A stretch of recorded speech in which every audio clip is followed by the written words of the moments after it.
Black CEO mocked by billionaire heirs. Hours later, she quietly erased their $500M empire. Hello everyone, before we begin today's video, I need your help. We've noticed that the channel is losing traction and subscribing is one of the best ways you can help us. It's quick, free, and allows us to continue bringing you great content. Your support means everything. Let's keep this channel growing collectively. Where are you watching from? Drop your city or country in the comments below. Thank you very much. Now let's get back to the story. Hey, you don't just stand there, go serve the champagne like you're paid to. The words sliced through the golden hum of the ballroom like glass underfoot. Heads turned. Laughter faltered. For one suspended second, even the orchestra seemed to hesitate mid-crescendo. Naomi Ellis didn't move. She stood there still as marble under the chandelier, light white suit crisp against the sea of tuxedos and sequins. The woman who had spoken, Amanda Keene, mid-40s, pearls heavy at her throat, still pointed toward Naomi as if giving orders was oxygen. "Did you hear me?" Amanda's tone sharpened, feeding on the silence. "Staff shouldn't linger where the guests are." Naomi's eyes lifted from her phone, steady, unblinking. No anger, just calculation. Around them, whispers spread like static. Some guests smiled politely, pretending not to hear. Others shifted uneasy, wondering if this was about to become one of those moments. A waiter paused mid-stride near the champagne tower, eyes darting between them. One of Amanda's companions chuckled under his breath. "Maybe she's lost," he said. Naomi exhaled once quietly. Her voice, when it came, was low and precise. "I'm exactly where I'm supposed to be," Amanda scoffed. "Then act like it." She turned slightly toward the man beside her, lowering her voice, but not enough. "You'd think these events would hire staff who at least looked the part." That sentence carried weight. It landed like a slap without sound. Naomi's thumb brushed the screen of her phone. "Evelyn," she murmured, voice barely audible, "hold the line. Before we continue, where are you watching from? Drop your city or country in the comments below. And if you believe in dignity and justice, hit like and subscribe. These stories spark change. And we're glad you're here. Now back to Naomi." She lifted her gaze again, meeting Amanda's eyes. Calm, unbroken. In that stillness, something shifted, the kind of quiet that comes before the chandelier trembles. Amanda frowned, suddenly unsure why her voice didn't feel as loud anymore. Because in this room filled with donors and diamonds, the woman she had just ordered around was the one who owned the deal every guest was here to celebrate. The silence didn't fade. It stretched, like silk pulled too tight. Amanda lowered her hand, awkward now, the confidence in her posture starting to crack. Around her, two men in tuxedos whispered something that sounded like laughter, but it was nervous, not amused. Naomi hadn't moved an inch. She held the phone near her lips, her tone even. "Yes, Evelyn, I'm still here. Keep the board on standby." Her voice wasn't loud, but in that echoing hall it carried smooth, deliberate, dangerous. Amanda blinked. The board, she repeated, half a scoff, half confusion. "Oh, please stop pretending you're important." She forced out a brittle laugh, hoping the crowd would follow. No one did. Naomi turned slightly toward a nearby table where an older gentleman sat, stiff eyes narrowed with concern. "Is everything all right?" he asked quietly. Amanda jumped in before Naomi could answer. "She's fine, just lost." That word landed wrong. Lost. As if Naomi didn't belong anywhere in this room. Naomi looked around slowly. The chandelier light shimmered across her cheekbones. "Funny," she said softly. "I was thinking the same about this conversation." Somewhere near the back, a waiter hesitated his tray, trembling slightly as he watched. His name tag read Daquan. His eyes darted from Amanda to Naomi and back again. He pulled out his phone, the camera app open, thumb hovering but unsure. Amanda caught the movement. "Put that away," she snapped. "No recordings." Daquan froze. "Ma'am, it's just, I said put it away." Naomi's gaze met his steady, unspoken. It told him, "It's okay." Then, without raising her voice, she said to Amanda, "You're very comfortable giving orders that aren't yours to give." Amanda's mouth opened, then shut again. The man beside her whispered, "Maybe let it go." "Let it go," she hissed back. "She's in a staff uniform, for God's sake." Naomi looked down at her tailored white suit. "Uniform," she repeated quietly, like tasting the word for the first time. "Interesting choice." From across the room, the event organizer, Mr. Langford, noticed the commotion and started walking over. His expression was tight, rehearsed, the kind people wear when they realize trouble is about to cost them money. Naomi didn't turn to face him yet. She just straightened her shoulders and said calmly, "I came here tonight to sign something historic." Then she met Amanda's eyes again. but I suppose history likes to repeat itself before it changes. And just like that, the orchestra resumed, but the notes sounded colder than before. Mr. Langford reached the small circle forming near the center of the ballroom, the smile on his face polished but trembling. "What seems to be the issue here?" he asked, voice light eyes, scanning the tension like a surgeon examining a wound. Amanda moved fast. Finally, security, or someone should have handled this already. "She's interrupting guests standing in VIP space, refusing to step back." Langford's polite expression faltered. "Gee," Amanda nodded toward Naomi with performative disbelief. "Her, the waitress who thinks she's a guest." Gasps whispered through the room like wind through glass. Naomi didn't move. Her eyes remained fixed on Langford's. Calm. Assessing. "Ma'am," Langford began carefully, "may I ask, are you with catering or production staff?" That question landed like a verdict. Naomi smiled faintly, the kind that doesn't reach the eyes. "Neither," she said. "But I understand the confusion." Amanda muttered, "Of course you do."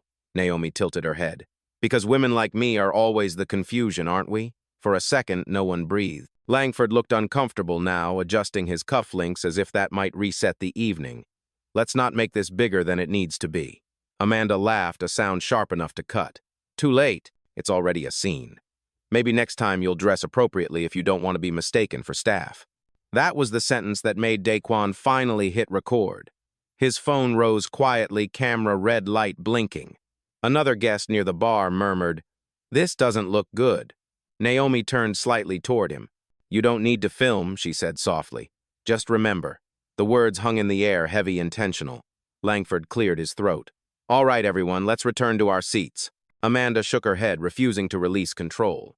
"No, she needs to be escorted out. We're here for investors, not interruptions." At that word, investors, Naomi's expression changed barely. A shift behind the eyes. She looked at Amanda as one might look at a chess piece before moving the queen. "You might want to be careful," Naomi said, voice calm but cooling the air around her. "You're speaking about the reason this event exists." Amanda blinked. "What are you talking about?" Naomi didn't answer. Not yet. Instead, she looked past her, past the arrogance to the projector screen across the ballroom where the company logo shimmered faintly, Ellis Biotech Foundation. Langford followed her gaze, his face drained of color. Amanda turned confusion, turning to dread. Naomi spoke again, each word deliberate. "I came here tonight because this foundation bears my name. I fund this event. I built what you're standing in." The silence that followed wasn't empty, it was revelation. Someone dropped a fork. The orchestra stopped mid-note again. And for the first time that evening, Amanda didn't have a single word to say. For a heartbeat, no one moved. The chandelier light trembled, scattering across the marble like shaken gold dust. Amanda's mouth opened, but the words wouldn't come.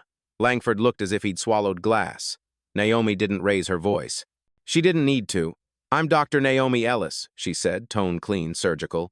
"Founder of Ellis Biotech. This gala, this entire campaign exists because my company pledged $500 million to fund medical equity." A single camera flash went off.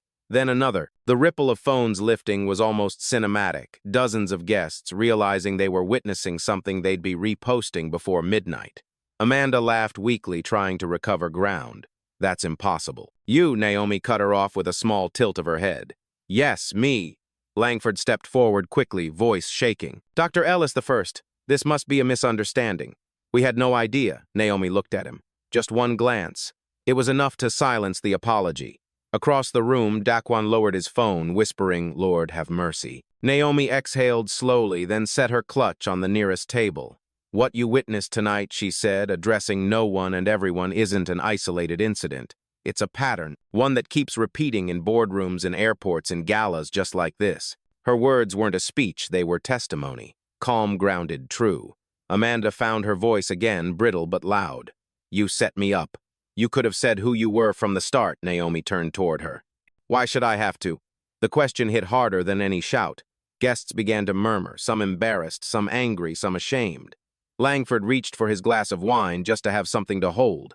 From the stage, the bandleader whispered to his drummer, "Should we play something?" The drummer shook his head. "Not tonight." Naomi looked down at her phone once more. "Evelyn," she said, quiet but steady, "move forward to stage 2. "Confirmed," came the reply through her earpiece. Amanda frowned. "Stage 2, what's that supposed to mean?" Naomi turned to her expression, soft but final. "It means you're about to learn the difference between access and grace." Langford tried again, desperate now. Dr. Ellis, please, perhaps we can discuss this privately. Naomi shook her head. No, dignity doesn't wait for closed doors. She stepped away from the table past the stunned guests, her heels echoing across the marble. Each step sounded like a verdict, and for the first time that night the orchestra didn't dare play over her. Naomi stopped near the center of the ballroom. The spotlights had been meant for the keynote speaker, but now they framed her a silent stage no one planned for. Behind her, Amanda whispered to Langford, "Do something." Langford didn't move. His hands trembled too much to even lift his glass. Naomi's calm felt like thunder hiding behind glass. "What happened here tonight," she said evenly, "is why my foundation exists. To build systems that treat people as data, not as assumptions." A woman's voice broke through the silence. "She's right." All eyes turned. It was Elena Morales, the junior event coordinator, barely 30, standing near the floral arch with a headset still clipped to her ear. Her hands shook, but her voice didn't. "I saw it," she said. "I heard what was said to her. You called her staff, told her to go serve champagne." Her supervisor hissed Elena stop.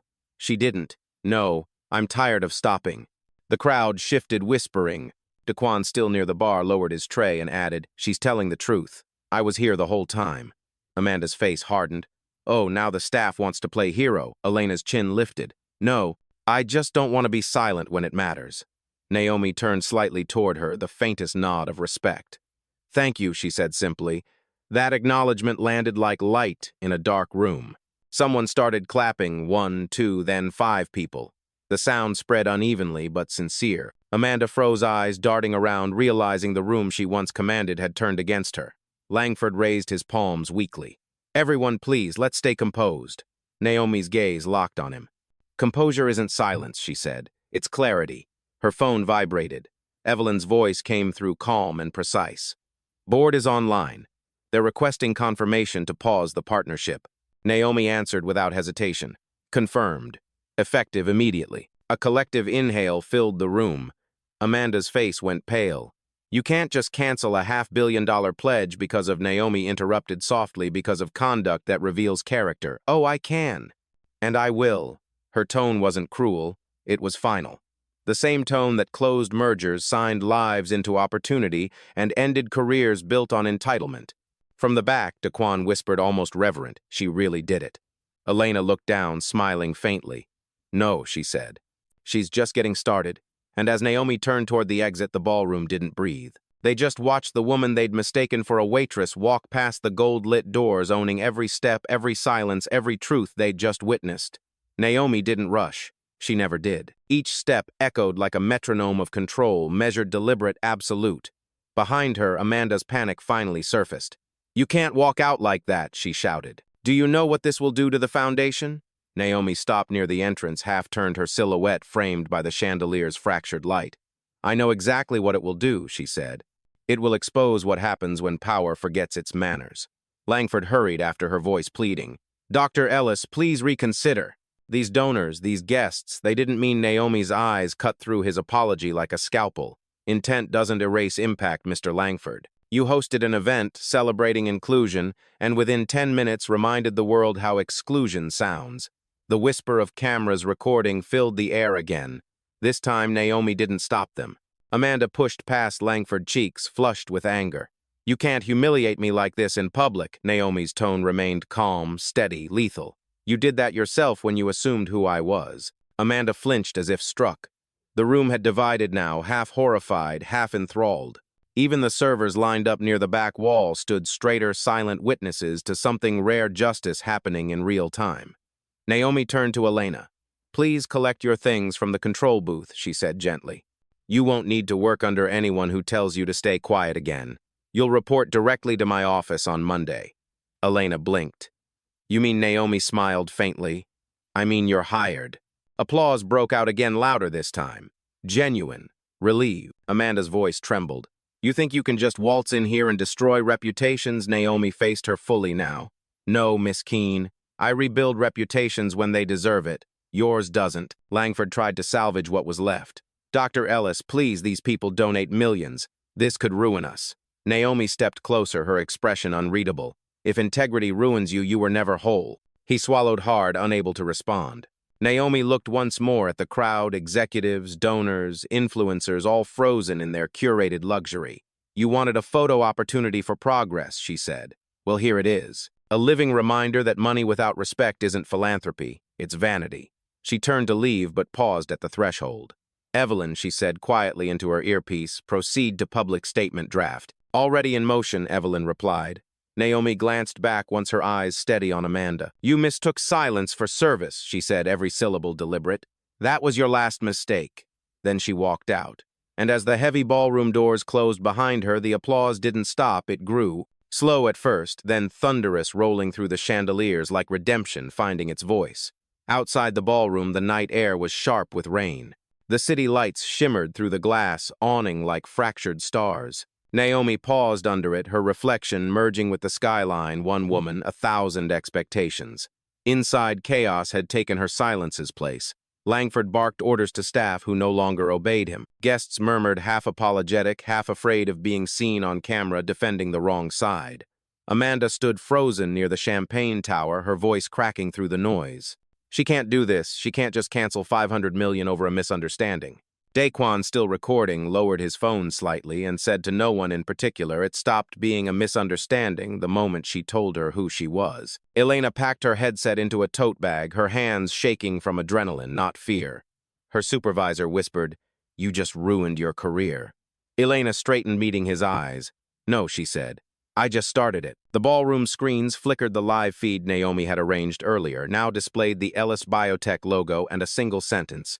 "Integrity isn't negotiable." Langford turned pale. "Oh God," he muttered. She already sent the statement. Phones buzzed across the room. Notifications. Press alerts. Social media posts spreading faster than the sound of the orchestra's last note. Number Ellis Gala trended in under 8 minutes. Outside Naomi's car, a sleek black Lucid Air pulled up. Her driver stepped out, umbrella in hand. She didn't get in immediately. She looked back once at the glowing windows above. The muffled noise of panic drifted through the glass like static. Evelyn's voice crackled in her earpiece. "The statement's live, Naomi. Board approved within 3 minutes. Langford's already calling for damage control." Naomi replied calmly, "Let him. They built an image. I built a standard. There's a difference." A pause. Then Evelyn asked softly, "Are you okay?" Naomi smiled faintly. "Better than okay. This was overdue." She stepped into the car, the interior, quiet except for the soft hum of the engine. Rain streaked down the windows like applause turned liquid. Inside the ballroom, Amanda tried to salvage her reputation, speaking to anyone who would listen. "She ambushed us. This was a setup," Daquan's voice cut through low but certain. "No, ma'am. This was an audit, and you failed." He stopped recording, then finally lowering his phone. Because the proof was already everywhere. Back in the car, Naomi scrolled her tablet once, reading the public statement, "Ellis Biotech withdraws from the Horizon Gala partnership effective immediately. Respect is not conditional and progress cannot coexist with prejudice." She set the tablet aside, eyes on the rain-lit road. "Drive," she said. And as the city blurred past, her reflection in the glass looked nothing like the woman they'd mistaken for a waitress. It looked like power, quiet, composed, and completely awake. The car moved through downtown like a silent shadow. Rain streaked the windshield, blurring the neon reflections into veins of gold and blue. Inside, Naomi sat motionless, her face calm but her mind running a quiet marathon of memory. Evelyn's voice came through the speaker again. "Press is requesting comment. CNN, Forbes, even the Post. They want to know if you'll elaborate on what happened." Naomi looked out the window, the city lights flickering across her eyes. "No elaboration," she said. "Truth doesn't need editing." A soft chuckle on the line. "Of course." The car slowed at a red light. A billboard above the intersection flashed, "Ellis Biotech Advancing Humanity." Naomi stared at it for a moment, remembering the first time she'd seen her name lit up that way. It had been the night her company went public. She'd worn the same calm smile then, but her hands had trembled. Tonight they didn't. "Send a private note to the board," she added. "Half of tonight's pledge will be redirected to the Equity and Leadership Fund. Same budget, different cause." Evelyn typed quickly. "Done. Should I prepare an internal memo for staff?" "Not yet," Naomi said. "Let them hear it in tomorrow's meeting. It'll mean more in person." Her driver glanced at her in the rearview mirror. "Rough night, ma'am." Naomi smiled gently. "Necessary night." The light turned green. Inside the gala, the story had already spiraled. Reporters stood at the entrance trying to piece together what happened. Some guests slipped away coats over their heads, faces hidden behind excuses. Others stayed behind, shaken but changed witnesses who'd seen dignity dismantle arrogance in real time. Amanda sat alone near the dessert table, mascara streaking under the harsh lighting. Langford stood beside her, phone glued to his ear, murmuring to lawyers who couldn't fix what had been broken on camera. Elena and Daquan stood near the exit, watching quietly as security escorted the last of the press out. "You think she'll really call you Monday?" Daquan asked. Elena smiled.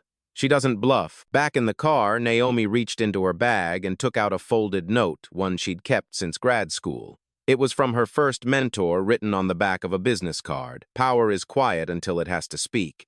Then it changes rooms." She looked at it for a long time. The rain softened. Evelyn's voice came one last time that night. "Media's framing it as a defining moment for equity. You know what they're calling you." Naomi's eyes stayed on the window. "Something poetic, I'm sure." "The CEO who served justice at the gala." Naomi almost smiled. "Let them write their headlines," she said softly. "I already wrote the ending." And the car disappeared into the rain, leaving behind a city still buzzing from the sound of one woman reclaiming her place at her own table. By dawn, the city had rewritten itself. Rain-soaked streets gleamed like polished steel, and every news outlet carried the same headline: CEO exposes discrimination at $500M gala. Inside Naomi's penthouse, the walls of glass framed a skyline still blinking from last night's storm. She stood by the window, coffee in hand, the calm after chaos. Her phone vibrated non-stop board messages, investor statements, and 3 missed calls from Langford. She ignored them all. Evelyn entered quietly, tablet under her arm. "The statement reached 60 million views overnight," she said. Hashtags in 6 languages. "The foundation's website crashed twice." Naomi nodded once. "Good. Let it break. That's what happens when people finally believe what they saw." Evelyn hesitated. "You didn't sleep." "I've had worse nights," Naomi said with a faint smile. "At least this one ended with truth." She turned from the window, walking toward the long marble table where her team had already set up a virtual press briefing. On the screen, a dozen journalists appeared in small windows, eager faces glowing with curiosity. One asked first, "Dr. Ellis, do you plan to resume the pledge to the Horizon Gala?" Naomi met the camera with the same composure that silenced a ballroom. "No. We don't fund environments that confuse philanthropy with performance." The room on the other side fell quiet. Another reporter tried again. "What do you say to critics who claim your response was excessive?" Naomi didn't blink. "If accountability feels excessive, you've never faced prejudice in a tuxedo." Evelyn looked down, smiling behind her notes. Naomi continued, tone steady, precise. "This wasn't a scandal. It was a mirror. And everyone who watched saw which side of it they were standing on." One by one, the reporters fell silent, recording every word. When the call ended, Naomi closed the laptop and exhaled slowly. Evelyn approached. "You know, most people would have just fired a PR team. You burned down the whole illusion." Naomi's eyes softened. "Sometimes the illusion has to burn before the truth can breathe."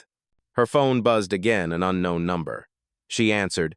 "Dr. Ellis, this is Elena. I just wanted to thank you. I thought speaking up would ruin me." Naomi smiled. "It never ruins you to stand where it's right. It just removes the people who shouldn't be standing next to you." Outside, the city brightened, rain lifting into morning light. Naomi set her coffee down, slipped on her blazer, and said quietly, "Evelyn, schedule a visit to Horizon's office." "This isn't over." Evelyn raised a brow. "You're going back." Naomi looked toward the horizon. "No," she said. "I'm going to rebuild what they broke." And somewhere beneath her calm tone was that same quiet power, the kind that doesn't shout justice. It becomes it. 3 days later, the Horizon Foundation headquarters gleamed under the mid-morning sun, a tower of glass pretending to be transparent. Cameras lined the sidewalk. Reporters called Naomi's name like it was breaking news all over again. She stepped out of her car in a charcoal suit this time, sleek, commanding, deliberate. The world had seen her white suit. Today, she wore the color of aftermath.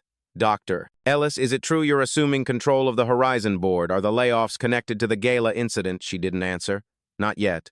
Inside the lobby, the same marble gleamed that she'd once walked across as a guest, but now her name was printed on every display screen. "Welcome, Dr. Naomi Ellis, Executive Chair." Langford was waiting by the reception desk, a ghost of his former poise. "Dr. Ellis, I didn't expect you so soon." Naomi glanced at him briefly. You should have. I told you dignity doesn't wait for closed doors. He opened his mouth, searching for apology, but she kept walking. Her heels struck the marble like a metronome of consequence. In the boardroom upstairs, 12 executives stood when she entered. Some tried to smile. Most couldn't. Evelyn was already there, her tablet glowing with new contracts. Naomi took her seat at the head of the table, the seat that used to belong to Langford. Let's begin, she said simply. A man near the end cleared his throat. Dr. Ellis, we're deeply sorry for what happened. It doesn't reflect our values, she raised a hand. Don't apologize to me. Apologize to the people who watched you stay silent. The room froze. She leaned forward slightly. This organization will no longer operate on borrowed ethics. From today, all staff will undergo equity and leadership restructuring. Those unwilling to adapt will be replaced. Langford's face went pale. You can't, I can, Naomi said quietly. You forgot who holds the charter. Evelyn slid a folder toward her. All signatories are ready pending your approval. Naomi flipped the first page and signed without hesitation. Each stroke of ink sounded louder than words. One board member whispered, she's not fixing a scandal, she's rewriting the standard. Naomi looked up, catching his gaze. Correct. Outside the glass walls, a crowd had gathered employees, students, reporters. Naomi stood and stepped toward the window, looking down at them. They don't need another statement, she said softly. They need an example. She turned back to the board. Starting tomorrow, Horizon will match every donation with direct scholarships for minority researchers. That's where the $500 million goes now. Evelyn smiled. Already drafted. Naomi took one final look at the silent executives. Justice, she said, isn't a press release. It's policy. And with that, she left the boardroom not as a guest, not as a symbol, but as the standard by which every room after her would be measured. By noon, the story had already gone global. Financial networks called it the Ellis Doctrine. Morning talk shows replayed the footage of the gala side by side with Naomi's calm announcement from the Horizon boardroom. Commentators called it the cleanest corporate takedown in recent history. Naomi sat in her private office overlooking the bay sunlight bouncing off the glass table. A quiet hum filled the air, not tension, but renewal. Her company's employees were sending messages by the hundreds, thank you notes, testimonies, even apologies from people who'd once underestimated her. Evelyn entered with a small smile. Langford resigned. Amanda's PR firm just announced a leave of absence. Naomi didn't look up. People love to exit quietly when the truth is loud. She signed another document transferring the redirected funds into the new research initiative. Make sure the first grants go to the applicants who were rejected last quarter for lack of fit. They'll understand why this matters. Evelyn nodded. Consider it done. A soft knock at the door. Elena stepped in, new ID badge glinting. Dr. Ellis. Naomi looked up, genuinely smiling. Welcome to your first day, Miss Morales. Elena exhaled, still in disbelief. It feels unreal. Yesterday I was told to stay silent. Today I'm running outreach for global inclusion. Naomi gestured toward the seat across from her. Silence protects comfort, not progress. Remember that. Elena nodded, eyes bright. I will. Outside, the city skyline shimmered like a mirror made clean. Screens along the waterfront displayed a new campaign, Respect is Policy. The Ellis logo pulsed below it. A call came through on the conference phone, a network producer asking for a live interview. Evelyn raised a questioning brow. Naomi shook her head. No interviews. Let the work speak. She walked to the window, arms folded, gaze steady on the water below. You know, she said quietly, people think justice happens when someone shouts loud enough. But it's quieter than that. It's a signature, a decision, a boundary no longer crossed. Evelyn smiled softly. You've changed more than a policy, Naomi. Naomi turned toward her eyes, calm but fierce. That's the point. Policy without culture is paper. Down in the plaza, employees began gathering, spontaneously applauding, recording, cheering her name. But she didn't wave. She watched. She listened. Because applause wasn't the goal, awareness was. Her phone buzzed again, this time with a text from Daquan. Still got the video. Millions watched it. Thank you for showing what quiet power looks like. Naomi smiled. Quiet power, she whispered. The kind that doesn't fade when the cameras stop. And as the sunlight shifted across the skyline, she knew this wasn't the end of the story. It was the beginning of a new standard, one written in grace, enforced by consequence, and sealed with the silence of someone who no longer needed to prove she belonged. Evening draped the city in gold and shadow. The Horizon Tower glowed softly against the skyline, its glass facade reflecting the same light Naomi once stood beneath at that ill-fated gala. The difference now, it was hers in every way that mattered. Inside her office, the last meeting of the day had ended. Papers signed, statements, issued policies rewritten. She sat alone for the first time in hours, the silence rich, not empty, but earned. Her phone buzzed with one final call. Evelyn's voice came through gentle. "Everything's complete. Media's hailing you as a symbol, not just a CEO." Naomi smiled faintly. Symbols fade. Standards stay. She rose and walked toward the massive window where the reflection of her own face hovered over the city lights. "It's strange," she murmured. "For years I thought power meant speaking louder. Turns out it just meant knowing when not to explain yourself." A knock at the door. Elena stepped in, holding a small box. "They asked me to give you this. From the Horizon staff." Naomi opened it. Inside lay a simple silver plaque engraved with 6 words. "Because you didn't let it slide." For a moment she said nothing. "Then tell them this isn't about me. Tell them it's about what happens when you stop waiting for the room to get kinder." Elena nodded, eyes bright. "Yes, ma'am." Naomi placed the plaque on her desk, not centered, just there, quietly certain. Her gaze drifted toward the skyline again. Somewhere in the distance, thunder rolled, the soft kind that promised rain but not ruin. Evelyn texted a single update: Horizon Gala officially renamed the Ellis Equity Summit. Naomi exhaled. "Full circle," she whispered. She turned off the lights. The office dimmed, but the city outside shimmered brighter, as if borrowing her steadiness. As she stepped into the elevator, her reflection followed in the mirrored walls. The same white suit from that night now framed in memory, not humiliation. The doors slid closed with a quiet sigh. Voiceover calm, final. "I didn't need to film the moment. I became the moment. The one where silence stopped being survival and turned into power." The elevator descended. Cut to the skyline, glowing signage across the tower: Ellis Biotech Vertical Bar, respect is policy. Underneath, a final caption fades in against the city lights: "Justice doesn't shout. It stands." And somewhere between the hum of the streets and the rhythm of her footsteps, Naomi Ellis disappeared into the night, not as the woman they mistook for a waitress, but as the name they now whisper when power remembers to be human.